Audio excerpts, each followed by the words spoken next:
हरे कृष्णा, नमस्कार. मी राजपती दास आणि आपण पाहत आहात मराठी भगवद्गीता कोर्स, ज्याचे 2 विभाग आहेत.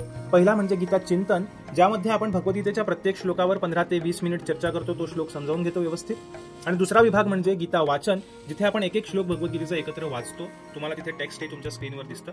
अजूनही आपण या आपल्या कोर्सला, मराठी भगवद्गीता कोर्सला रजिस्टर केलं नसेल, नाव नोंदणी केली नसेल, तर डिस्क्रिप्शन आणि कमेंट बॉक्समध्ये खाली व्हॉट्सअप कम्युनिटीची लिंक आहे.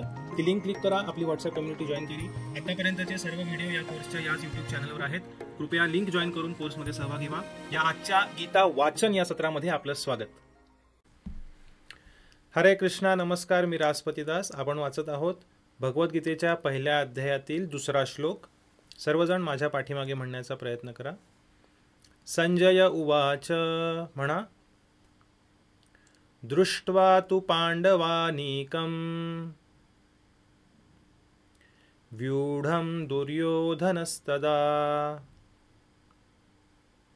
आचार्यमुपसंगम्य राजा वचनमब्रवीत. शब्दशः अर्थ आपण पॉज करून वाचू शकता. भाषांतर. संजय म्हणाला, हे राजन, पांडुपुत्रांनी केलेली सैनिकांची व्यूहरचना पाहून दुर्योधन आचार्यांकडे गेला आणि त्याने पुढील प्रमाणे बोलण्यास आरंभ केला. धृतराष्ट्राच्या प्रश्नानंतर संजयाने सांगितलं की आता दुर्योधन द्रोणाचार्यांकडे गेला आणि दुर्योधन पुढील प्रमाणे बोलू लागला. तो दुर्योधन काय म्हणाला हे 3ऱ्या श्लोकापासून सांगितलं जाईल. तात्पर्य. धृतराष्ट्र हा जन्मतःच आंधळा होता व दुर्दैवाने तो आध्यात्मिक दृष्ट्याही अंधच होता. त्याला नक्की माहीत होते की आपली मुलेही आपल्याप्रमाणेच आध्यात्मिक ज्ञानाच्या बाबतीत अंध आहेत आणि जन्मापासून पुण्यवान असणाऱ्या पांडवांबरोबर आपल्या मुलांचा कधीच सलोखा होणार नाही अशी त्याची खात्री होती. तरीसुद्धा तीर्थस्थळाच्या प्रभावाबद्दल त्याला शंका होती.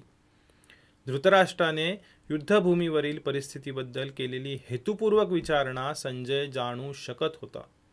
म्हणून विषण्ण उद्विग्न झालेल्या राजाला त्याला प्रोत्साहित करावयाचे होते आणि म्हणूनच त्याने राजाला खात्रीपूर्वक पटवून दिले की पवित्र धर्मक्षेत्राच्या प्रभावाखाली त्याचे पुत्र कोणत्याही प्रकारची तडजोड करणार नाहीत.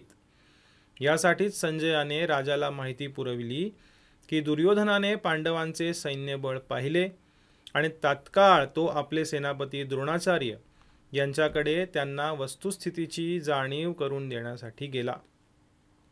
या ठिकाणी जरी दुर्योधनाचा राजा म्हणून उल्लेख करण्यात आला असला तरी त्याला गंभीर परिस्थिती उद्भवल्यामुळे आपल्या सेनापतीकडे जावे लागले. यावरून तो राजकारणी होण्यास पात्र होता हे कळून येते. पण जेव्हा त्याने पांडव सैन्याची व्यूहरचना पाहिली तेव्हा जरी त्याने बाह्यात्कारी मुत्सद्देगिरीचे प्रदर्शन केले तरी तो आपल्या मनातील भीती लपवू शकला नाही. या श्लोकाची चर्चा गीता चिंतन या आपल्या विभागामध्ये या कोर्सच्या करणार आहोत. तो व्हिडिओही नक्की पहा. आपल्या सर्वांचे खूप धन्यवाद. हरे कृष्णा. हरे कृष्णा, हरे कृष्णा, कृष्ण कृष्ण हरे हरे.